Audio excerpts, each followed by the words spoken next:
Neck-throughs, guitars, they're like a guy that won't have a beer with you. I want to hear what's pushing the notes.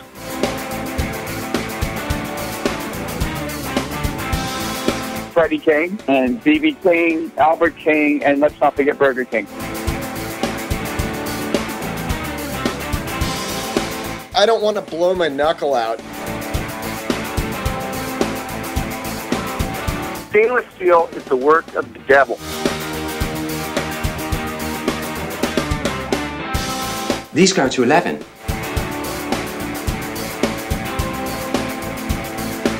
From the East Amplification Tone Labs in Baltimore, Maryland, it's the Amps and Axes Show with your hosts, Jeff the Godfather of Low Wattage Amps Bober and Mick Marcelino. Well, good day to you, Mr. Bober. Good day to you, Mr. Marcelino. Oh, it's a good one. It's going to be a great good day. Yeah, I love it. Hey, and what else do I love? I always say this, but I got to.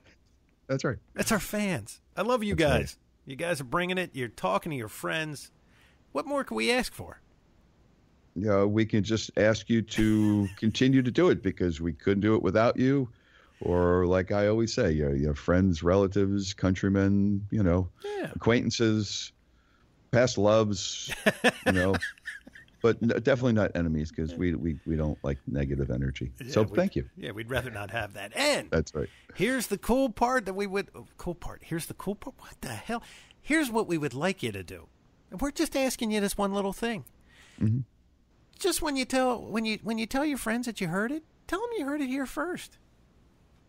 That's right, because most of the time we're hearing it here first. So Absolutely. We know it's probably a first for you, too.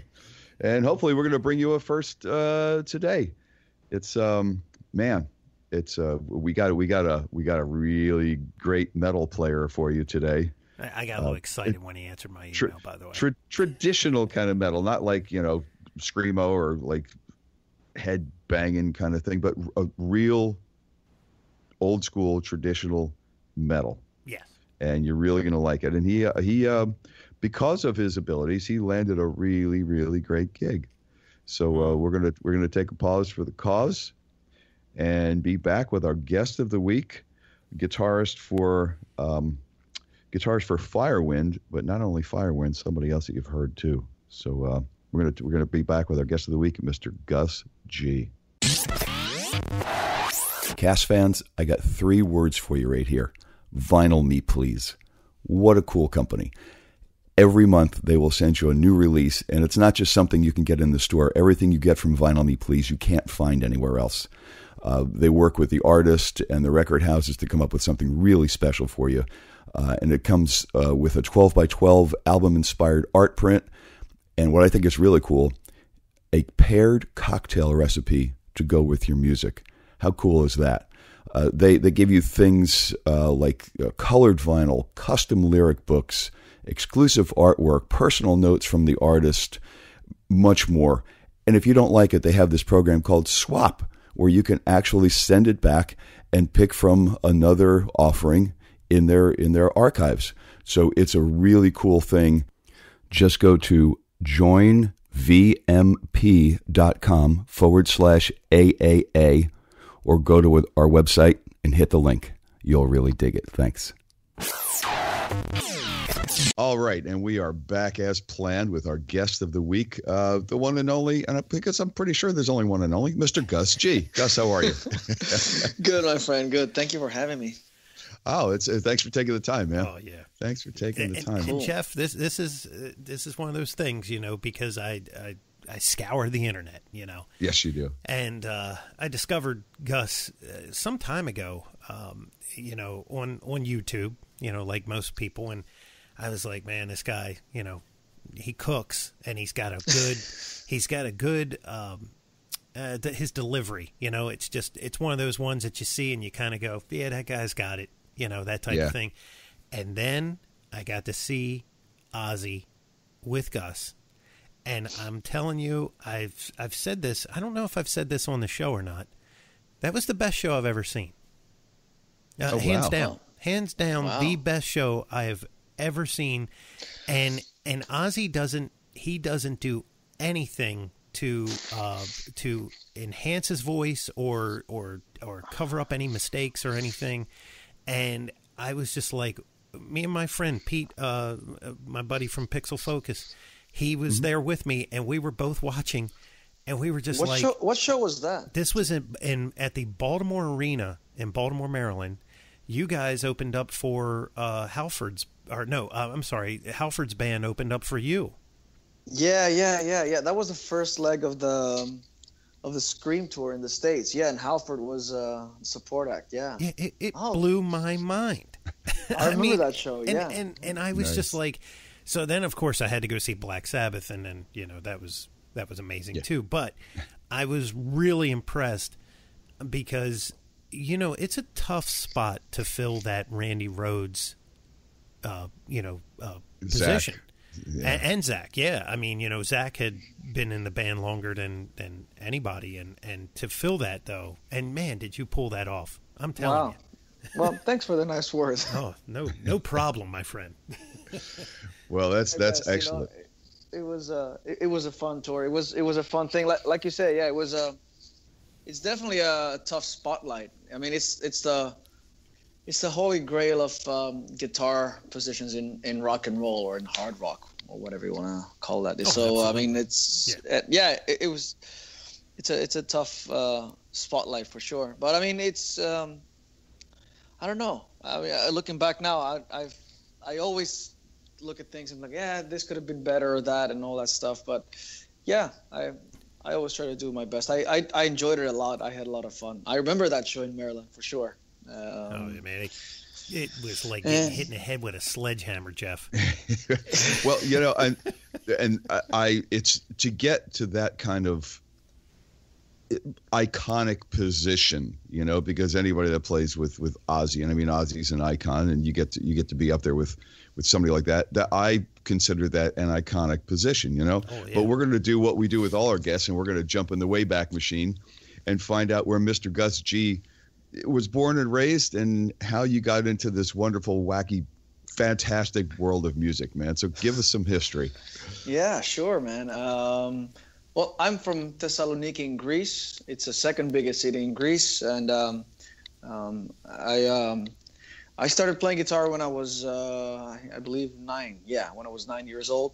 And the reason why I got into guitar was this vinyl that my dad had from a guitar player called Peter Frampton. Mick, you ever hear of him? I don't know. Yeah, exactly. Yeah. Ever heard of that guy? But actually, to be honest, I don't think many people know about Peter Frampton in Greece. I know he's one of the biggest artists ever in America. And that record, Frampton Comes Alive, is one of the best-selling live records of all time, if not the best-selling live record. Anyway, so my dad had that record at home, and I was listening to it when I was a kid, and I remember that talk box solo he was doing on Do You Feel Like We Do and stuff like that. Yeah, and that was it. That was what really got me. That was like the, what do you call it, the moment of the revelation, so to speak. Like, wow, this is what I need to do. I have to learn how to do that and play, Well, that's a first. Cool. Yeah, that is. Yep. That's a first for us. It is. And what a cool first. Don't lie, man. We'll have to. If we get a chance to see Peter, we'll have to tell him, man. He's absolutely. He's listed now as one of the influences for for famous guitar players getting into the business. Yeah, so that's very cool. That's very cool. Really? Like nobody's ever said that? Nobody's said Frampton yet. No. We get a lot of Kiss. Frampton. We get a lot of Beatles. Uh-huh. Beatles were the first, like, early generation. The next generation, it seemed, was turned on to music by Kiss. Yeah. They're much. We come to find that they are a much huger influence than we ever thought they were, especially worldwide at that point. Oh yeah. Yeah. Like a lot of bands from Scandinavia, Sweden, like Kiss, like in the 70s and 80s, like that's where it's like part of their culture there in Sweden, especially like Kiss. Everybody gets into hard rock because of Kiss. So funny. Yeah, not so much here. Ironically, I don't know. Like in Greece, they were never really, that band. I I mean, not even Frampton either. I mean, it just happened to me because of the vinyl that my dad had at home, which he actually, I think he stole from my uncle because he was visiting my uncle in America. And I think he stole that vinyl. He put it like in his suitcase and brought it back home. And I think he took a couple of vinyls for him. One was the Frampton album, and the other one was Hotel California by the Eagles. And those were like the only rock vinyls I grew up listening to, because my dad was mainly into Greek music, and I hated that stuff. I didn't like it, but I really liked the sound of rock and roll and, you know, distorted guitar and the riffs and stuff like that. And later, of course, I got into heavier stuff, you know. I mean, when I was growing up, it was all about Metallica and Guns N' Roses and stuff like that. Right. Was your dad a musician? Yeah, well, you know, he's a singer, and he was singing, but not like kind of like semi-professionally, like more like a weekend singer and singing at weddings, in Greek weddings, you know. Okay. So nothing rock and roll there, you know. So, but he had an open mind, you know. He understood music, and you know, when I showed him stuff that I would discover and stuff like that, he would always listen to that. He would be like, oh, cool, you know. So he has an open mind about that stuff. Did you ever play the Suzuki? It's called Buzuki. Oh, sorry. Suzuki, I think it's a motorcycle. Motorcycle, yeah. Sorry about that. Well, that's you know, that's top on your list of, you know, exactly things, Mick. It's cars and bikes, and you know, Yeah, that is music. Yeah, I always get, you know, I never remember it, but that is an instrument, the Buzuki. Sorry, the Buzuki. Yeah, yes. I can't play that. I do own a Suzuki Jeep, but I don't. I don't have a Buzuki, and I cannot play, to be honest. You know, and what's crazy is the right hand speed of Greek players that play that instrument. That is the most amazing thing. And you know who plays it, Jeff, who we have not interviewed, is Phil X. Oh, really? Oh, Yeah, he does. Yes. He has some videos out there where he's playing the instrument, and I guess he learned it because his I think his father played. So that's where he's half Greek or half Canadian, half Greek or something. Right? Yeah, exactly. And let me tell you, if you watch Phil, one thing I'll give that cat, man, is his right hand. He picks almost every note, and he is flying. And it must be because of the Buzuki, I gotta check that out now. Not the Suzuki. Yeah. Yeah, it's a lot of practice on the Suzuki. Yeah, exactly. It's a lot of jumps and. There you go. Hey, look, I told you, I'm 85%. Those guys actually, but those guys, you know, they're like the Buzuki players. They are very, it's a very technical instrument, and it's played like with a total clean tone. There's no distortion, no tricks, no nothing, and everything is picked. And and there's some of their technique is like all those guys. It's really high level. It's insane. Yeah, it's pretty cool. If you ever get a chance, Jeff, you know, go on YouTube, just check it out. I mean, I will. Of course, you got to spell it correctly, not like how I pronounce it, but you know how it's actually spelled. Gus, I think you should learn that so you know you can bring it into hard rock. There you go. And just like you know, be the first, man. Be the first. I know. I mean, I think there's some bands that have tried it in Europe here and stuff, and it never really worked out. I mean, I don't know if for me it was always. Even though it's part of my culture and my upbringing and all that, and it seems like a natural idea. Oh yeah, you should incorporate that. A lot of people have told me that. I was always very kind of like traditional guy when it comes to heavy metal or hard rock. I'm like, well, that stuff that was like America's and England's business. You know, it should be sang in English, and that's how it should be played. I don't know. I'm just very direct like that, very straightforward. Traditional when it comes to the genre. Yeah, like even listening to heavy metal in other languages, you know, and with German lyrics or French or whatever. I never really got it. I couldn't really get into that. It has to be English. Not a big Rammstein fan. I mean, I love them. You know, they got great riffs, but I don't understand what they're talking about. No, either do I. I had an entire album, and I was like, this is cool. Wish I knew what they were saying. Yeah, exactly. So. Well, he's got to learn German, Nick. Exactly. I had to have Jeff's wife interpret it. There you go. So, Mick, now you have to learn the Suzuki, and then you have to learn German. You have there you go. There you go. See, I gotta learn how to pronounce instrument names. See, Gus, what nobody's ever tried before is talk box Buzuki. There you go. Oh, there we go. Oh, come on, man. Now that's a great idea right there. There you go. It's funny that Frampton was such a big influence. You know, Nick, I'm going to go see Davey Knowles tonight, and Yes. because he and Frampton are very close friends, I'm going to tell him about the Gus and the Frampton thing. That's cool. That'd be cool. And you know what that's It's like? funny. Go I'm ahead. sorry to interrupt. I actually met Frampton back in 2010 when we were rehearsing with Ozzy in LA. It was at Third Encore where a lot of people rehearsed there and with the storage, and Frampton was rehearsing next door, and he I heard he was there. And I was like, I have to meet him, you know. And then actually he came out to our rehearsal room after he finished his rehearsal, and because it was just a band there. Ozzy was not there that day. We were just jamming, you know, and he came in and was watching us there, you know, sit there and play, and I met the guy afterwards, and I told him the story. I told him, man, you don't even know I'm from Greece, and you're the reason because I picked up the guitar and stuff. And he was like, wow, really? Well, that's cool. Great. You know, That's because great. you know, the story from years ago is that Eddie Van Halen was influenced by Eric Clapton, and that was his main guy, right? And I don't think their first meeting went that well. I think Eddie was tanked at the time, and Eric was, you know, probably just getting out of Crossroads. So it didn't really go very well. So that's good though that you met your hero and it went very well. Because sometimes those things can be disastrous, but that's pretty cool, man. No, you're right. Yeah, you're right. And I've had one of those situations happen to me as well, you know. So I don't want to say any names, but it has happened with one of my heroes that didn't go down very well. But with Frampton, he was really sweet guy, amazing. Yeah, he is. You know what I mean? And Peter that's Frampton, he's done it all.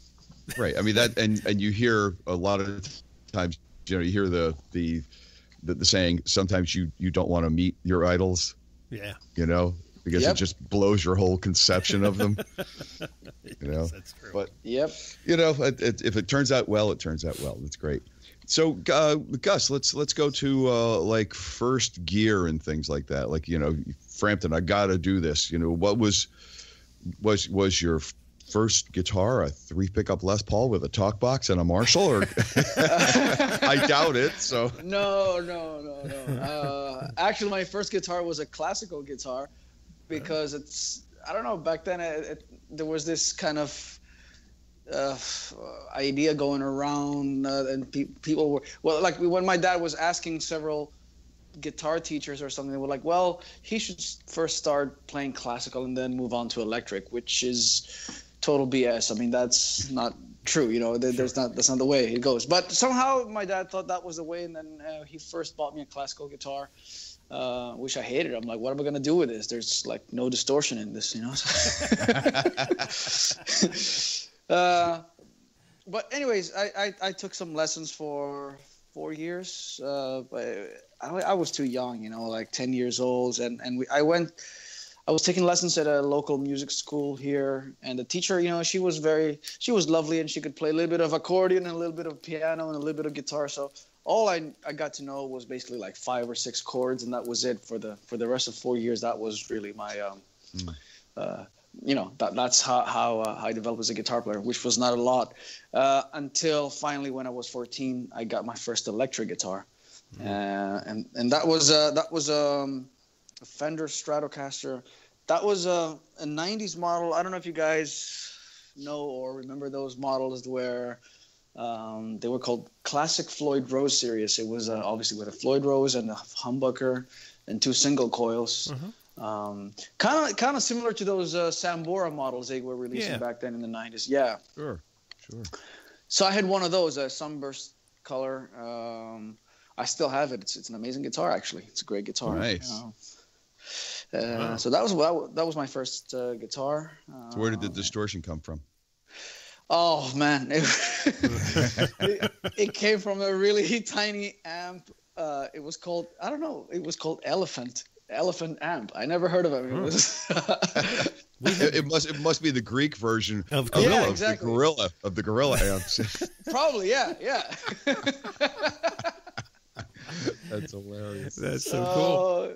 it was a shitty amp, but you know, it had a distortion mode on there, and I loved it. You know, I could play Black Sabbath riffs and Metallica riffs, and that was perfect for me then. So the music that you really gravitated towards when you first started playing, when you got the electric guitar for the heavy metal stuff, that was like the staple stuff, like, you know, the Black Sabbaths, the Iron Maidens, Judas Priest, that kind of stuff?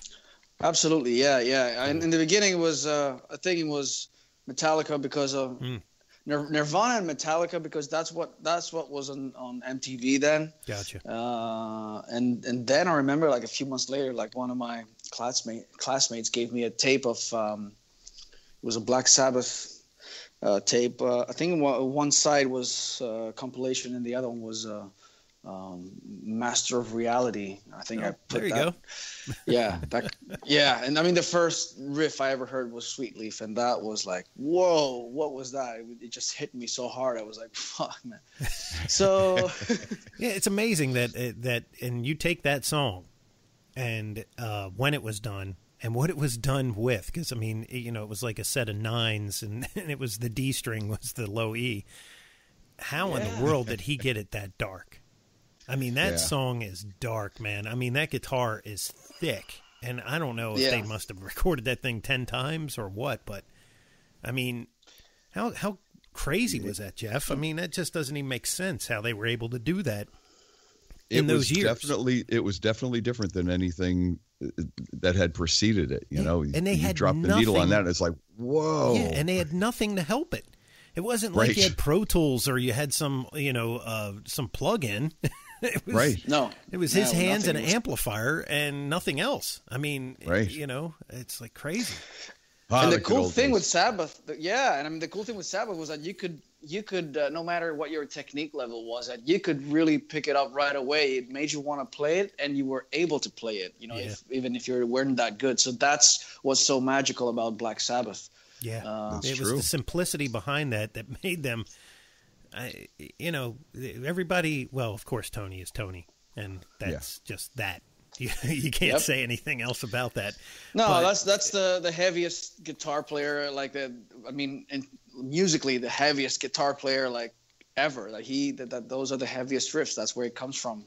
He's the originator, and it doesn't get any heavier than that. It's just, I don't know, man. And the funny thing is that you can listen to anything really, and then you can still put on a Black Sabbath record today, and it'll still have the same effect on somebody, I think, at least, that it holds up back then. Oh, it stands the test of time, I do believe. Yeah, it holds very well. Yeah, like if I listen to Sabbath today for the first time, it'll be like, whoa, again, what is this? Like, even if I heard it today for the first time.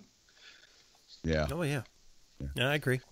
So where did you take that Strat and little Elephant amp and start unleashing it on the public? You know, did you get together with some friends and start making some noise? Yeah. It's great that you mentioned that Elephant amp. Yeah, you know, I just started playing with some friends from school. We had like like the first formation of some band, whatever that was. We would get together and play in my room or something. And the guy who was supposed to be the drummer didn't have a drum kit, so he would bang on the pillows and the couch and stuff like that. Nice. Yeah, really, really primitive stuff. Yeah. Anyway, so it's always a limit when you're younger, coming home. You know? It's like your bass player always had an amp that was never loud enough to even know that you had a bass player in the group. Exactly. Yeah, right. You know? Yeah. No, for me, it didn't really. The first gigs really weren't until when I was 16, I think, and I was playing guitar for a couple of years, electric guitar, I mean, and I was playing with some cover band around town here. I was always like the young guy, you know. I was still in high school, and I was playing with guys that were older than me, and then we had I think I joined like a cover band, and we were gigging around town playing. What was it? Whitesnake, ZZ Top cover, stuff like that, you know. So nice. And it was cool. It was a good experience for me to go around and play some. I mean, I don't know, being 15, 16 and playing in bars, I don't know. if that was a proper thing back then. But anyways, well, it worked out for you. That's right. Yeah. That's right. So, man, Whitesnake, who was covering Coverdale? Yeah. Actually, we had a girl singer. She was, she was doing an okay job. She could do it all. So, yeah. Oh, wow. That's cool. Yeah. Yeah. I mean, we weren't really a good band, to be honest. We were pretty shitty, but it was what it was. For Absolutely. me at the time, that was amazing, you know. Nobody starts out in great bands. No. Yep. Nobody starts out in great bands. The other guitar player that we had, he was great. He was an amazing guitar player, and I learned a lot from him. And I had a good teacher. I was going to a conservatory here in Thessaloniki, and they had, like, I was lucky. I had a good teacher who taught me how to,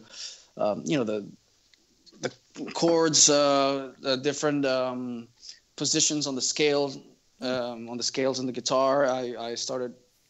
I learned how to sight read a little bit, and all those things, you know. And I had ear training, theory, harmony lessons, stuff like that. So I started learning about the basics and stuff, which was very eye-opening, and it really, I think it really helped me understand what it is exactly that I'm trying to play, or what it is, you know, when you're learning something and then you're learning how to apply it into a piece of music, then that really opens up your horizons. And those are really nice times for me. I have very fond memories, because I was just practicing a lot and just really listening to anything I could get my hands on. Like, it was all about discovering new guitar players all the time. Doesn't matter if it was blues, you know, if it was Stevie Ray Vaughan, or if it was death metal, you know. I would listen to everything. Like, I was like, I guess my brain was like a sponge, kind of like trying to absorb different sounds, different styles, a lot of things, and really trying to find my way, what it is that I want to play, what it is that I want to do here. Yeah.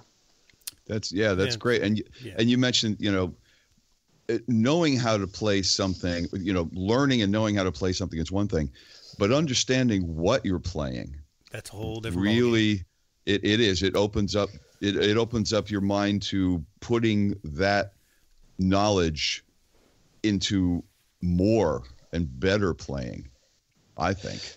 Yeah, because it solves all those mysteries. You know, you're like, oh, so that's what is a relevant major and minor scales. Then you realize, oh, that's what it is, and you know, like things like that. And you can play a C chord here as well on the 8th fret or whatever. So, or you know, triads. What are triads? What are those chord inversions? Like stuff like that. That starts out simple, and then, you know, of course, it gets more complicated as you go along. But just understanding what it is, it really opens up everything, and it's inspiring, I think. That's why a lot of people, when I do clinics and they ask me, like, should I learn theory? Should I learn this? I'm like, well, if you can, please do. I mean, not everybody knows that. I mean, of course, you know, Jimi Hendrix didn't know any notes, and he was the best guitar player ever lived, you know. But the thing is, it's like learning how to read and write. If you have the opportunity to do that, I think it's a great thing. You should do that. Yeah.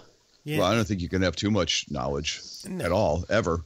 But you mentioned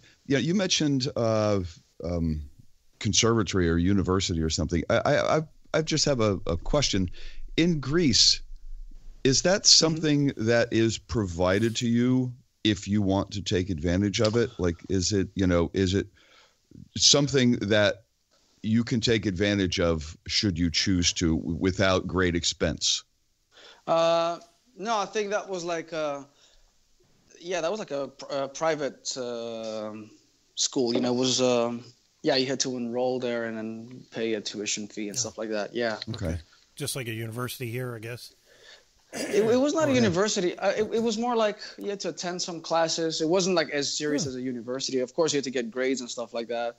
But you know, I went to high school like all the kids did, and then I had 2 or 3 times a week I had some classes at the conservatory.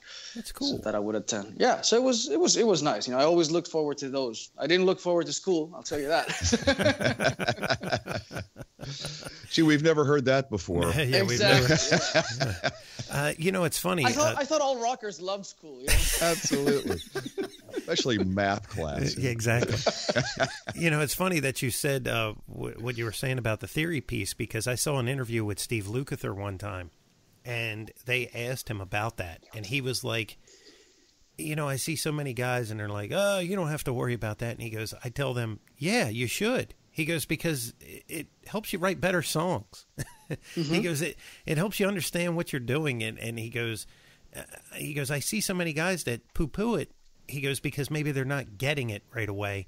He goes, but it really is like, knowing how to, tie your shoes, He's like, you really need to know how to do it, and not just kind of wing it all the time. And look, we all know there's the Jimi Hendrixes, but those guys, you can sift through the sand and 5 of those guys will fall out, but the other 14 million, right. They kind of need the help.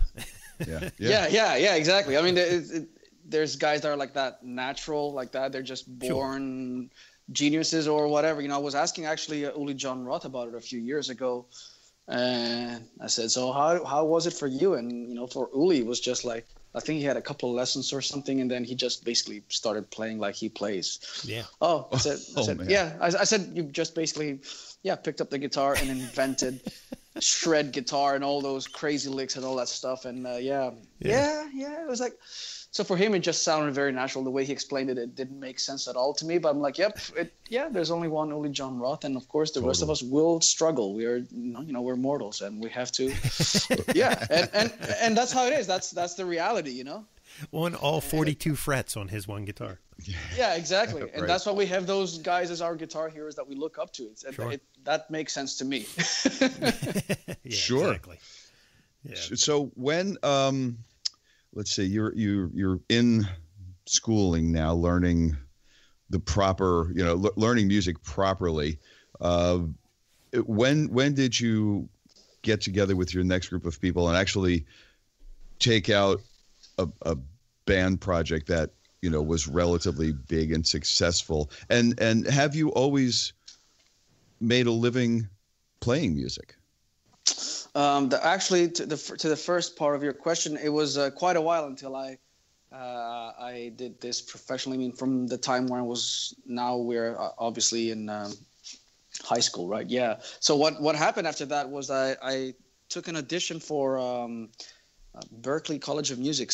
They had some other people going around Europe in several countries and checking out musicians, and they had some scholarships. So I auditioned and I got a scholarship to attend Berklee College in Boston. Wow. So what happens is that I finish high school, I go to Boston, I enroll at Berklee. Well, basically my scholarship was not a full scholarship. It was more like a nice discount, so to speak. Like they gave you part of the tuition fee and then you had to come up with the rest, which was still a lot of money. And I mean, for me, at least from my background, coming from a working class family, it was a lot of money, and I knew I wasn't going to be able to be there for a full 4-year course. What is it? The university, yeah. So I go there, and then within the first 2 weeks, I realized very quickly that this place is not for me, and I decided to drop out. Wow. So that was my short stint with Berklee. Yeah. Nothing wrong with the school. Did you move back home? No, I actually ended up staying in Boston for a while because I'd already rented an apartment. I was going to be there anyways for the whole semester. So I ended up staying there, and I recorded a demo with some friends from school. And we hired a studio and I wrote some songs. And what I was doing, I had a little 4-track, and I was doing all these 4-track demos, and I would send them out to labels every week. I would basically bust people's balls and send out my demos. Yeah. Hey, listen to me. Exactly. Yeah. And I would get tons of rejection letters, but cool. It's like, that was the process back then. It was very exciting times. What year was this? That's like in 98. Okay. I want to say. Yeah, you still had to do it the old school way back then. Oh yeah. Yeah. It was right before the whole internet thing was blowing up. I mean, Sure. So yeah, it was still like sending the cassette in the mail, and then you would get back the letter in the mail. You know, the formal rejection letter, or if somebody was interested, they would ask you for. Actually, I had a little bit of interest from a small label in Atlanta called Leviathan Records. You guys remember David Chastain from the '80s? Yeah, I remember. Yeah, that. I remember that name. Like he was like an underground shred guy. He put out some records at I remember Shrapnel label, and then later he did his own guitar label called Leviathan Records. And he was interested in what I was doing, and he would just always get back to me writing letters, and he would be like, yeah. And I was, at the time I was handing him instrumental demos, and he would always say, you should put a singer. Right now there's no market for instrumental music. If you put a singer, it will really make all the difference. Ah. And I mean, that was like, fast forward 2 years later, then I finally did a demo with a singer, and that's when everything started picking up for me. And that was really the beginning of my band, Firewind. Badass stuff, man. Oh yeah. Yeah, thanks. I mean, really, what happened was I spent some time in the States. I mentioned earlier I had an uncle in America. He's in Florida, in Miami. So I moved in with my uncle for a while. I tried it out there. But I think at the end of the 90s, it was not really a good time for heavy metal in the States. It was brutal. Yeah. I mean, yeah. And actually, the final concert I saw in the States right before I decided to go back to Greece, to move back, it was Ozfest. And I remember I saw Ozzy, and Joe Holmes was playing guitar.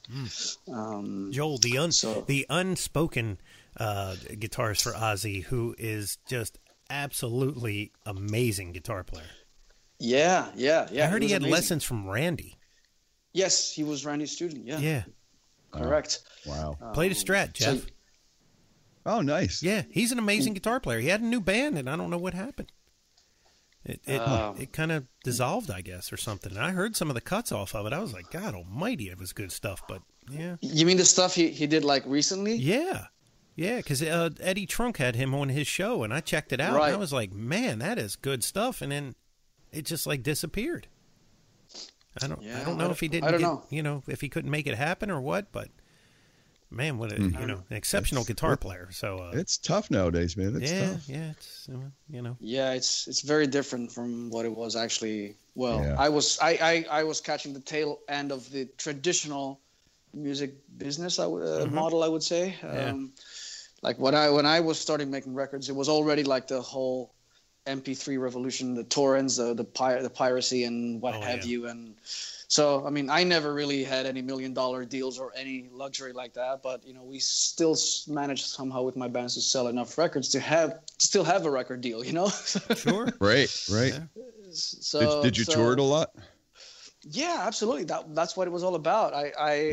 So anyways, like I said, fast forward 2 years later, now it's like 2000, 2001, and I was in Sweden because some friends of mine were recording there. So anyways, I left America, I went back to Greece. Then I went to Sweden to check out these friends of mine that were recording in Gothenburg at a studio called Fredman. And that guy, the producer there, Frederick, he was the guy that was recording all those bands from Gothenburg, like In Flames and At the Gates and Hammerfall and all those like melodic death metal bands coming out of Gothenburg, which was like a big, that scene was blowing up at the time, Sure. So, I ended up starting a band with Frederick. He saw me and I was like only 19 then. And, he saw this, my potential and stuff. So he took me under his wing, and at the same time, I was still sending my demos to David Chastain, like I said before, but that was for Firewind. But me and Frederick started a band called Dream Evil. So that was like my first sort of professional introduction, into the music business. We had a record deal with Century Media, and that was in 2002, with Dream Evil. And we went to Japan. We did some shows. We started getting booked at these big festivals in Europe, and the band was doing really good. But the band was the rest of the guys, they were not really interested in becoming like a full touring band. So that's when I decided to really shift my focus into Firewind and make that my main thing. It was a good move. Yeah. Yeah, it's like, and especially when you're like that young, it's like you want to rule the world. You don't want to hear any excuses by anybody. Like you want somebody to call you up and be like, dude, I've booked 200 shows. Let's go. Yeah, that's what I wanted back then, you know? Wow. Yeah. Yeah. That's I think that's called the Joe Bonamassa theory. Right. Yeah. You know? I mean that's how he did. That's how Yeah. he built his whole empire, you know? Oh yeah. Constant touring, man. Constant That train touring. never really pulls into the station, man. It just keeps going. No, but it gasses up and goes back out. That's you know? right. Yeah. Yeah. And it's the same in heavy metal music, because I mean the best model to examine when it comes to all that's Iron Maiden. Oh.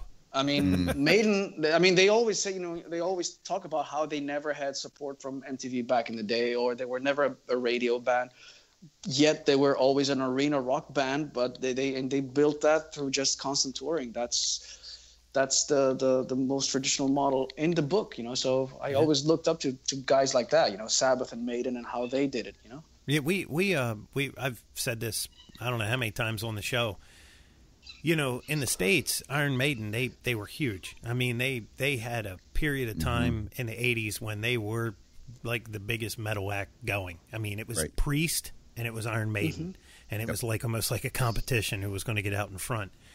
But the weird part is that it never slowed down in Europe for Iron Maiden at all. Right. I mean, those it guys only got bigger. They could hold a show tomorrow and 40,000 people would show up. Like they never played before. And it's amazing how that band, how many, God, you know, people came and went in the early days, and then it got to where it is now, and it just still goes down the tracks. I mean, it's amazing to me, man.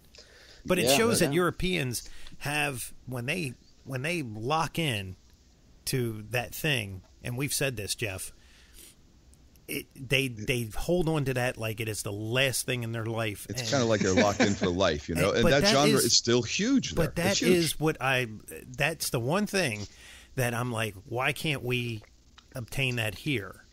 You know, we have so many 5-second bands, and it's tough on bands. I mean, you know, because you gotta, you know, they're out there just killing it, trying to make that next piece, but it's such a quick turnaround here. But you go over to Europe and you lock in with a group of people, and you just could ride that train until you die. You know? Yeah. And that's a great thing. I mean, I hope that thing never disappears, because you're right. I've been thinking difficult about that as well. I've been thinking about that a lot. Why, like you say, the business side of things is very different, like from America, you know, comparing America to Europe. Like you say, the fan base in Europe is definitely certainly more loyal when it comes to that. They stay with you for far more many years than in America. But I think, you know, also in America, it's a country where, you know, the entertainment industry is so huge. That's where, you know, that's where everything happens. So it's kind of natural that everything moves so fast. You know what I mean? Yeah. So, you know, we also have bands that have lasted, you know, very long time. You know, like the Van Halens and the Black Sabbaths, and even though they're not from America, they got, you know, their building ground was here. And something changed. Something changed. What would it be, Jeff? In the 90s? I guess it was the 90s, right? When it all started making a different, you know, where bands would fade very quickly, you know, and they would not be bad bands all the time. Some of the bands were good. No, it was just, no, not at all. You know, but it was just one of those weird things. Hard to explain, really. Yeah, it really is hard to explain where it happened. But now, I mean, there's so much music that, in my opinion, is just disposable. That you know, yeah. And it's disposable because it's made, generated, put together to satisfy something right now in the moment. It's like, you know, this worked. What else can we put together that's exactly like it and it will work? And I think people just burn out on it, and it all becomes too much the same. So they're waiting for the next one, but the next one is just the same. And, you know, it in the large pop arena of music, a lot of the stuff is it's just put out there to satisfy the masses the masses who want this right now. You know, there's nothing new and imaginative about it, like is the case with most bands that stand the test of time. Exactly. Yeah. You know? I agree. Yeah. But I think that when it comes to the loyalty, of course, the Europeans have us beat hands down when it comes to that kind of stuff. I will say though that because now you're obviously maybe talking about, like you say, the pop world and maybe more like the radio format, and that's like the very, that's the flavor of the month kind of thing. Whereas I think the underground I think the underground is also very strong in the States as well, and there is a loyal fan base. And I see that from, for example, Firewind fans in the States. We're not a big band or anything in America. We're a very small, tiny band, but there's people that have been listening and been following us since the first record in America. And they're really loyal, and usually that's more like the more adult audience, because they know what they like, they know what they listen to, and that's like their lifestyle. That's what they listen to. That's what they like. And what I find is though, to talk about that, you'll have that fan base for the underground, and I'm doing quotes in the air, for the underground bands like that. As soon as you would make it popular, you almost lose that fan base. Yes. It is the weirdest thing. It happened with Metallica when they did their Black album. Oh, they sold out, man. Oh, I had some serious hardcore Metallica friends, man, that were like, no way. They were like ready to burn their house down. They thought something, the apocalypse was happening. Because it's kind of funny, but here's like a different perspective. Like for me, being a different generation, growing up to I found out about Metallica when the Black album was out, and I thought that was the coolest thing ever. And fast forward a few years later, I start hanging out with guys that are older than me in bands and stuff, and they're talking about Master of Puppets being the album. Yeah. They're like, "What are you talking about, kid? Like that's Ride the Lightning. That's there you go." It's at. Yeah, see, I'm telling you, it was a definitive line there, and it seems to be that way with a lot of these underground bands in America. Is that if they gain just a little popularity, the person feels like the band is not their band anymore. Mm-hmm. And so they kind of abandon that. Yeah, and now they have to go to the next guy, the next group. Now, granted, it's very tough for a band to take off like it used to because of the situation that we all, And it was funny, Jeff, that you were saying disposable. The other thing is, too, is that because of this non-existence of really physical material that you get your music, because, most people download it to their phone or to their PC. Yeah, it is really disposable because it's almost like I don't even, you're not even touching it. There's the only thing you get is a bill. Tangible. There's nothing tangible. There's nothing tactile about it. There's nothing you can go back to and look at. And exactly, we go all the way back to albums where that was fantastic. And there's so much less information on most CDs nowadays, but there's still the physical aspect of it. There's a physical thing that I think is like a mindset that now, of course, the next generation, they just they won't know about it, but it's and maybe that is why it gets dismissed so easy. Because if you think about it, if it's a CD or an LP, whatever it would be, vinyl, whatever. Mm-hmm. At some point you're going to walk by it in your house, or it's going to be in your car. You're going to stumble upon I forgot about this. Yeah, right. Like, oh yeah, man, I could listen to this. But when it's an MP3 or whatever, on your phone, it can get lost in the shuffle, man. It can just be virtual. Buried. I think that's one thing, and also actually, I might add that. Plus, everybody today that is making music, everybody can be just. The level is just really higher, like everybody can make a really killer production. Everybody can make a really good photo shoot, really good video for minimum budget these days. So like the competition is also a lot harder these days. So how do you separate from all the rest out there, Well, you got to set yourself on fire. See. Exactly, yeah. Right.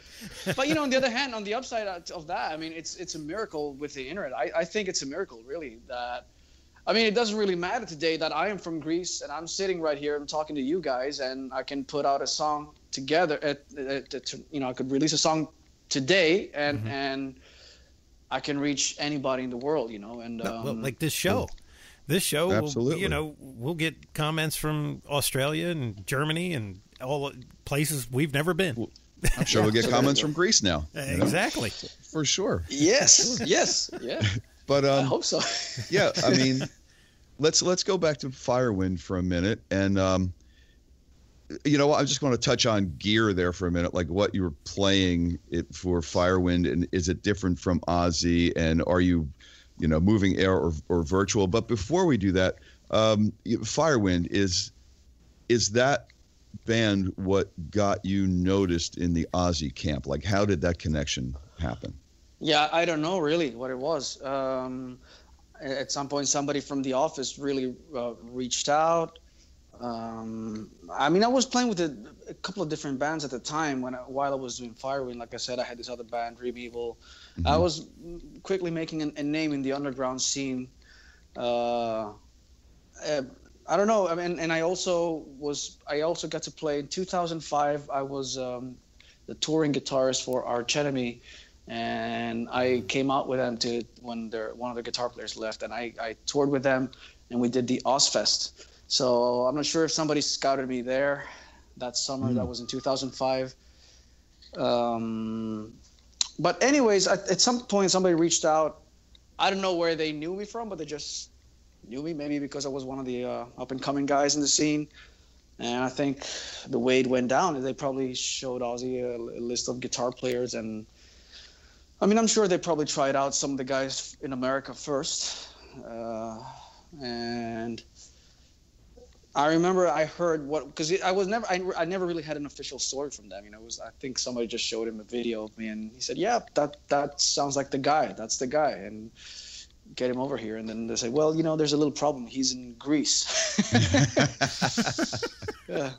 I'm not sure if Ozzy went, "Where's that?" So, but it's quite possible he did. But anyways, yeah. So the next thing is that I'm on a plane to LA, and I'm rehearsing and auditioning for him. That is so cool. Wow. Man. Yeah, it was amazing.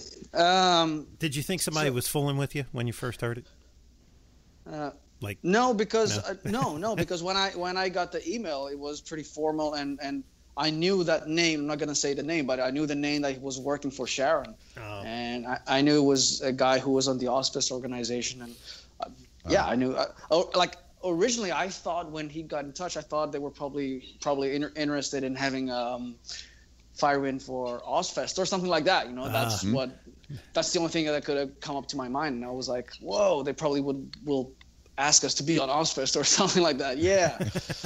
And then the next thing was like, hey, we're thinking about you for this position. And would you like to come in and play a couple of songs with him and see how it goes? Cool. And wow. It had to be something else looking over to the right and seeing Ozzy. Yeah. For sure, man. Not only at the audition, even every night being on tour with him. Still, I always. I'm sure. Pinch myself. I'm like, what the hell is this really happening? Now you were using Black Star amplifiers during that gig, right? Yeah, that's when I first started using them. I used them.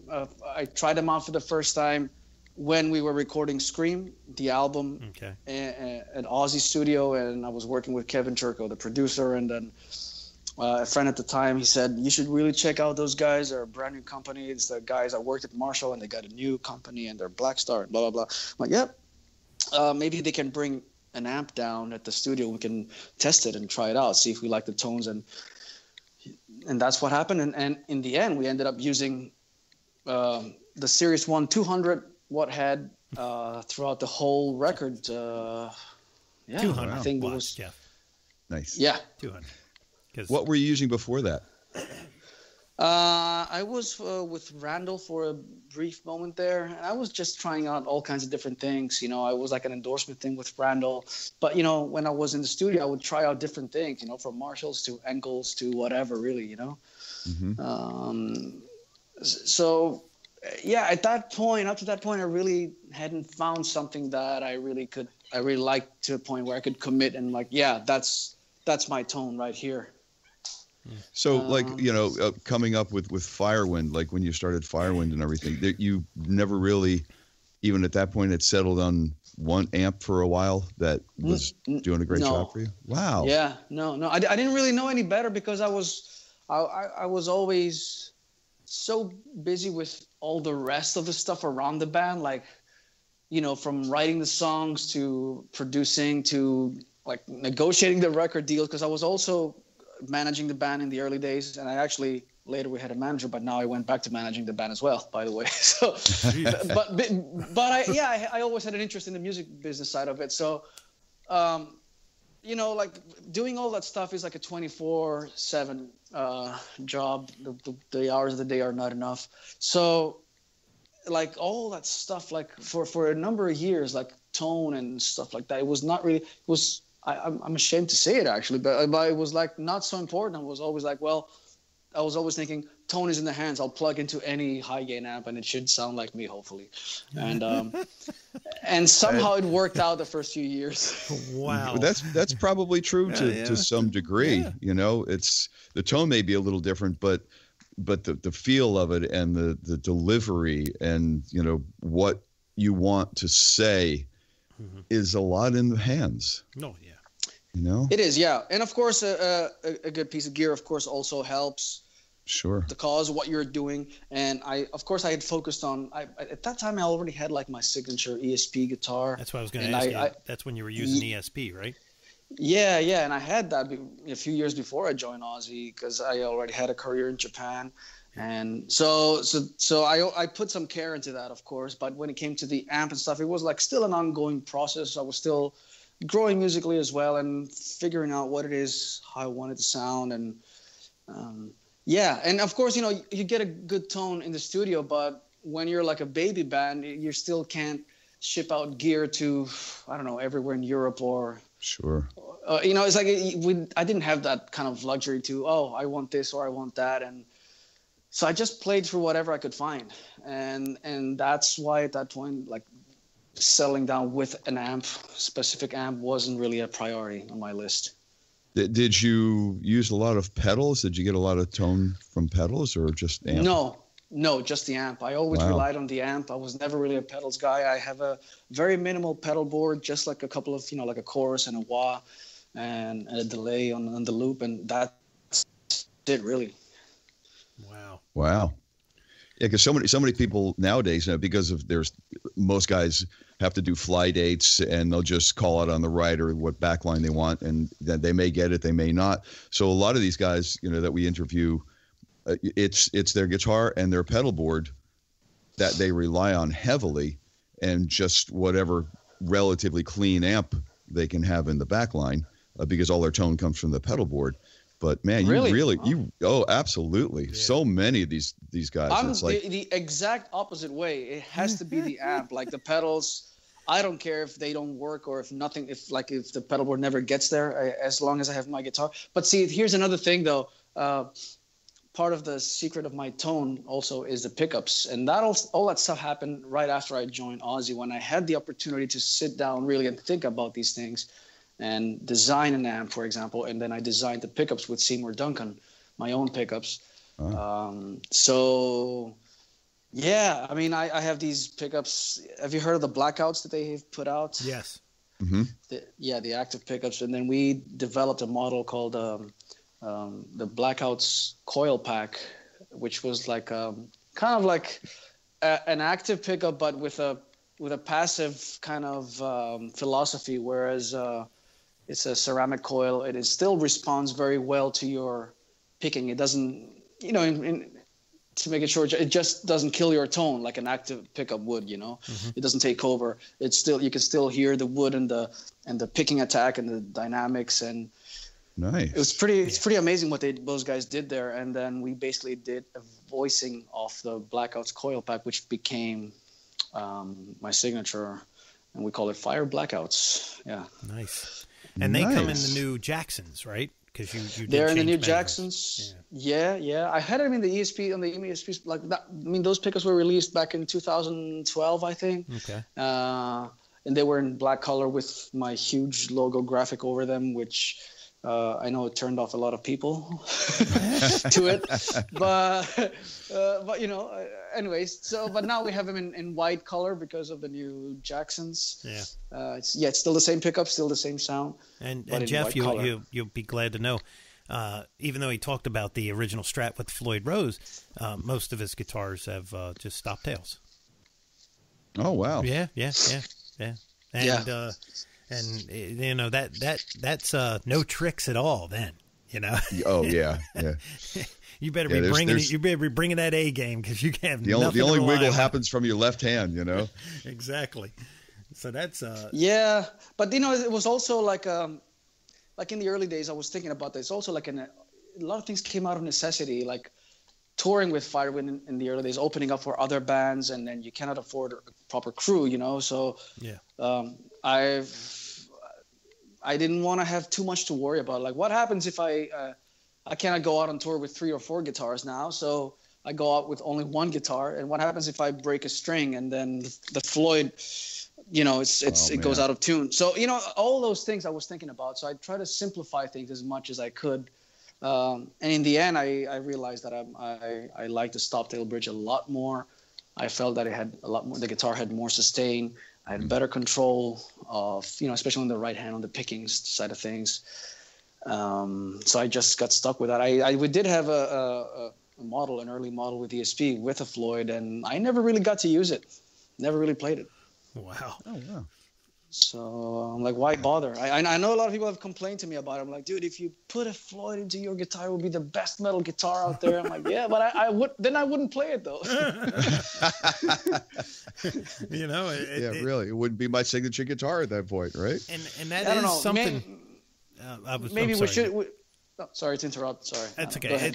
I was just going to say that is something that, you know, and that was one of the reasons why I never had a Floyd Rose really on any of my guitars, because when you're your own roadie, and Jeff, you can attest to this now, you want locking gears and you want to be able to change a string in a heartbeat. And if anything else is going to make that difficult, that guitar is rendered useless until you can get, you know, 20 minutes, you can sit down and go through the motions and do all the stuff. And when do you get that, right?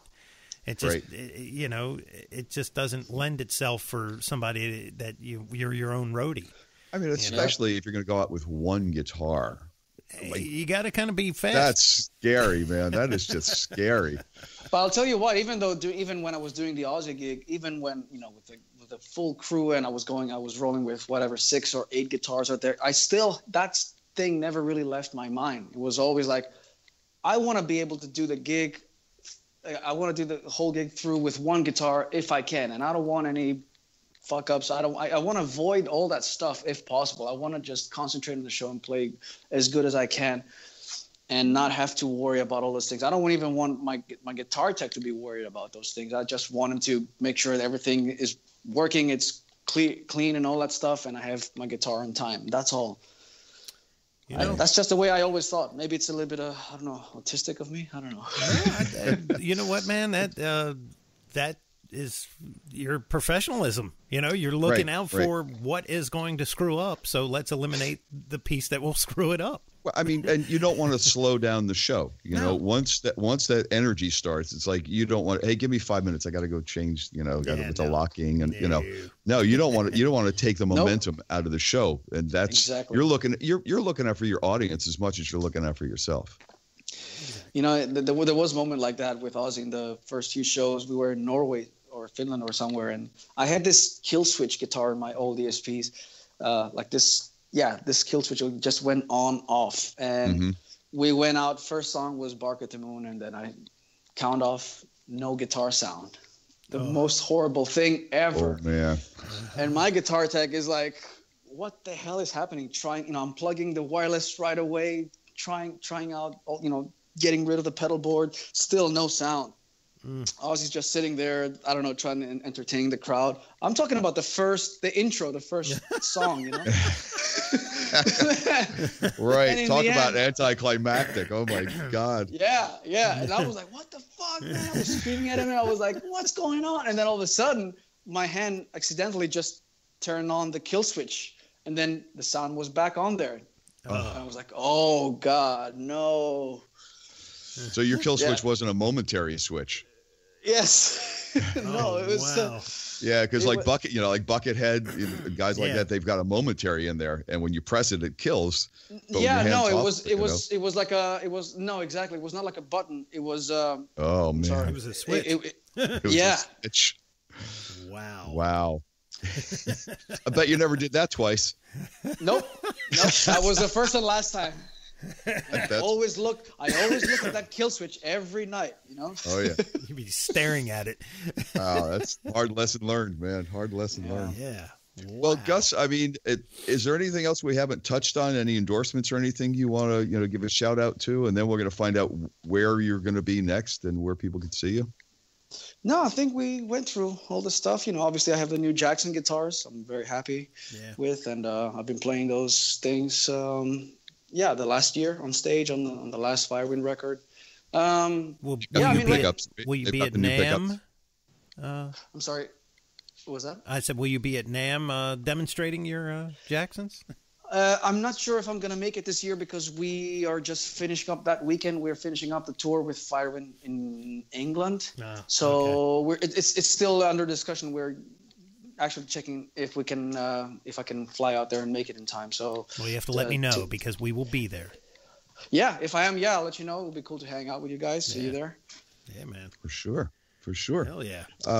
So are you touring right now with Firewind?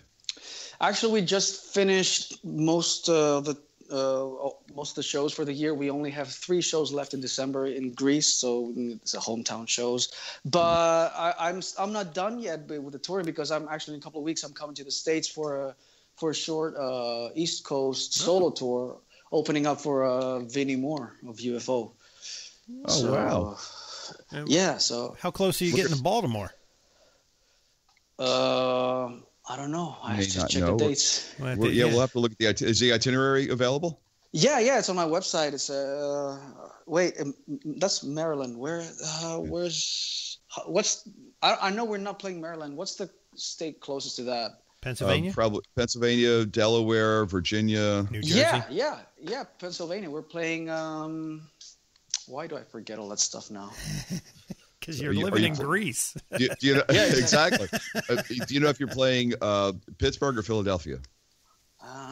Pittsburgh. Yeah. It's not Philly. It's Pittsburgh. Oh, okay. Yeah. Pittsburgh. Damn. Okay. That's a little bit far from us, but you know what? We may but see him Vinny's from Delaware. I know he's from Delaware, so he was there. Vinnie Moore, man. Yeah. That's a Dean endorser right there. Yeah. One of my favorite guitar players, man. That dude, he was like one of the first shredders. Absolutely. Way back in the day. I stole all his licks, but he still likes me.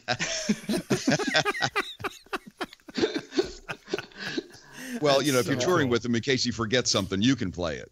So.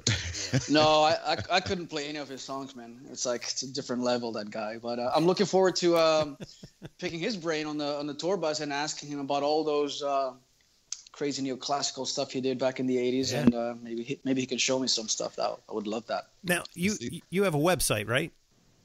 GusGofficial.com. There we go. And that is going to live on the show in perpetuity. That's right.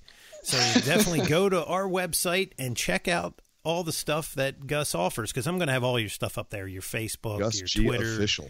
Everything. Wow. And Thanks, that way man. everybody can go out there, like his stuff, listen to it. It's, dude, I mean, you're a young guy and compared to us, and you have accomplished a ton in the time that you've been doing this, and it it's that perseverance, because it sounds like you don't have many days off.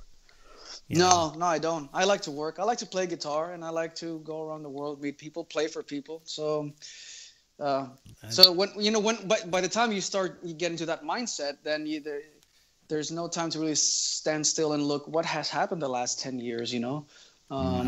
A lot of stuff has happened, and then of course there's a lot of stuff that happened that I never would have expected. For example, the Ozzy gig. So that was a fantastic time in my life. So, yeah. I tell you what, man. I mean, if you have no time to stop and reflect, it just means that you're continually moving forward, man. So much continued success in that. Yeah. Thank you. Really. Yeah. And thanks for having me over. I really appreciate it. It was good to talk to you guys. Our pleasure, man. It was great. It was great. So this will actually release today, by the way, just so you know, and I will send you the link as soon as I get it published. Yeah. Very good. Yeah, man. Yeah, so you can share it with all your friends, Gus. Fantastic. We'll do. Yep. Yeah, for sure. We'll share it with our much. Yeah, right. I can only hear left or right. Not exactly. I'm hearing both of you guys at the same time. I'm what sorry. Was that? Yeah, I just said we'll share it with our 5 guys. Right. Our 5 friends. Yeah. Cool, man. Thank you. I really appreciate that. If we only have 5 friends, then they have a lot of friends that they share with. Do. So so it's all great, man. You never know who's listening, man. Never know who's watching. Oh, for sure. For sure. Yeah. So much continued success, safe travels. It's a shame that you're in Pittsburgh and not Philly, because Philly we could probably just run up to and catch you, man. But be there, you know, we'll keep you on the radar, and next time you get closer, we'll come out and say hi, because I'd love to see you play, man. Absolutely, man. I'll be back for sure for more tour dates next year. So hopefully Philly next year. Yeah. Awesome. Excellent. All right, guys. Thank you so very much for taking the time, and have a great rest of the day and safe travels. Thank you, guys. Have a good day. As a special offer to our audiences, warbyparker.com will give you a 5-day home try-on complete with 5 pairs of glasses to choose. Just go to warbyparkertrial.com/AAA to get a free 5-day home try-on. Warby Parker makes buying glasses online easy and risk-free. Their home try-on program allows customers to order 5 pairs of glasses to be shipped directly to them, where they can try them on in the comfort of their own home. For every pair of glasses sold, Warby Parker distributes a pair of glasses to someone in need. Warby Parker makes buying glasses fun, easy, and pain-free. Warby Parker keeps their styles highly curated, fashion-forward, and extremely wearable, while including high-quality lenses and coatings at no additional cost. Warby Parker makes your experience completely risk-free and free shipping all around. Visit warbyparkertrial.com/AAA to begin your free home trial-on experience today. And there you have the story. How about that, huh? Yeah, man. I just want to make an announcement here, and I hope somebody from Skype or Microsoft or just anybody is listening. How in the hell can we talk to Greece from America? Crystal clear. Without hardly a glitch. Right. And I can't talk to San Francisco. Right. For an hour even. No, it's crazy. Oh, that is insane, man. What a guy. Well, you know, huh? Yeah. Absolutely. Oh, my God. It just, I mean, leaves Greece, comes to the States, goes to Berkeley, goes, this is not for me. But, hangs out and just starts to build the career from there. Yeah, you know, it's like, wow. That's you can tell, man, he put his head down. He never looked up. Still has. Oh, yeah. He's just going. And, you know, to get that Ozzy gig, you got to be, I mean, Sharon Osbourne and Ozzy, they have this sixth sense. And when they pick the guy, they're usually pretty spot on.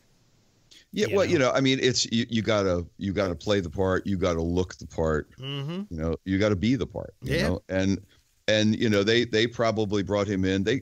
By the time you get brought in to audition, in this day and age with videos and everything, 9 times out of 10, it's not because they want to see how you play or how you're going to do the song, because they probably already know that. Yeah, they're bringing you in to find out exactly. They find out what kind of person you are. Yeah. He's got that can-do attitude, so absolutely. He's got the look, he's got the attitude. It's and he's got the chops. Jesus Christ, that guy is amazing. I mean, he doesn't have a flame tattoo on his forearm because for no other reason than that dude burns a fretboard. And let me tell you, those guitars he has are pretty cool because, so many times signature models. You got the Les Paul stuff, you got the Strat stuff, you got Super Strat kind of guitars, they're all kind of run of the mill. Timeless. He took like this Star, he has like the Star guitar that actually Wayne Charvel invented back in the day. And then Grover Jackson and the Jackson Corporation kind of took it. But then it kind of faded out. And he brought it back with ESP. And now Jackson has it again, i.e. Fender. And it's their custom shop. And, of course, they offer models that are from like, literally like $400 to probably like, you know, $2,000 for the USA neck through, you know, and it's like you know, unfinished neck, even on the neck through it, or cool. Maybe it's set in. I don't know, but they're unfinished. So the bodies come in black or white, and you get white pinstriping on the black and black pinstriping on the white, you know, vice versa, that type of thing. But his signature pickups. Yeah, that's why they did the white pickups too. Yeah, exactly. Yeah, because you get the black guitar, you get the white pickups. You know, they did the flip flop, but that's cool. You know, and like I said, I'm not kidding, man. When I saw that show with Ozzy, I was like, when we left, we were like, was that just? Did we just witness what we witnessed? And it was just crazy. We couldn't leave. I mean, it was weird. It was like, and Ozzy doesn't, and that was the thing. You know, we could have asked him, but I can answer it. He does not do the virtual thing, right? And Gus is that way. You know, he's got the amp. You know, he's got the 200-watt thing behind him. But when Ozzy goes up there, he doesn't even have in-ears. He uses monitors. Right. And he's old school. Yeah, he's made it very public. He's like, well, in-ears, yeah. Well, you know, and sometimes that's as far as that conversation went. Exactly, you know, but it's one of those things that it's just rock and roll, man. You know? So, but his whole thing is that even if he screws up, which I have heard Ozzy screw up bad. I mean, like, oh my God, why are they doing this song kind of bad? But you know what? It's that thing where it's like, well, you know, that's Ozzy. It's rock and roll. And it's exactly that. It is rock and roll, and you're not going to get absolute, pristine, polished thing with when you go see an Oz show or Black Sabbath, or you know, and that there, no pitch correction there, none.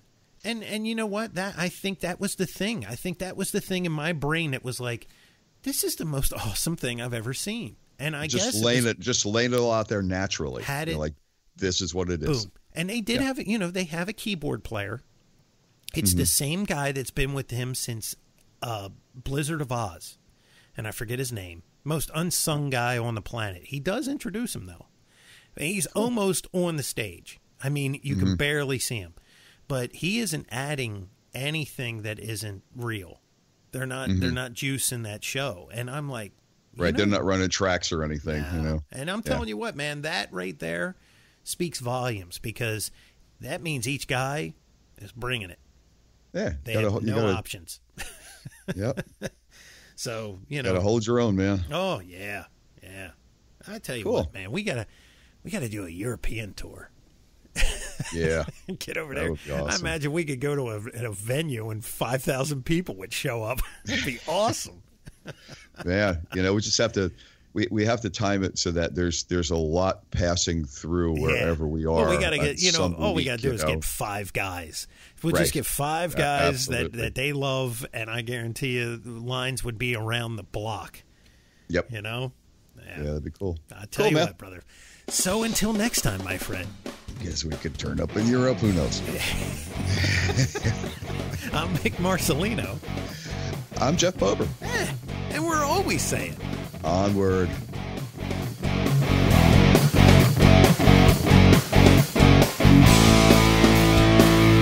Be sure and follow the show on Twitter @AmpsandAxes. Also, make sure you like the show on Facebook. For news, comments, and everything else, visit the webpage, ampsandaxescast.com. Thanks for listening.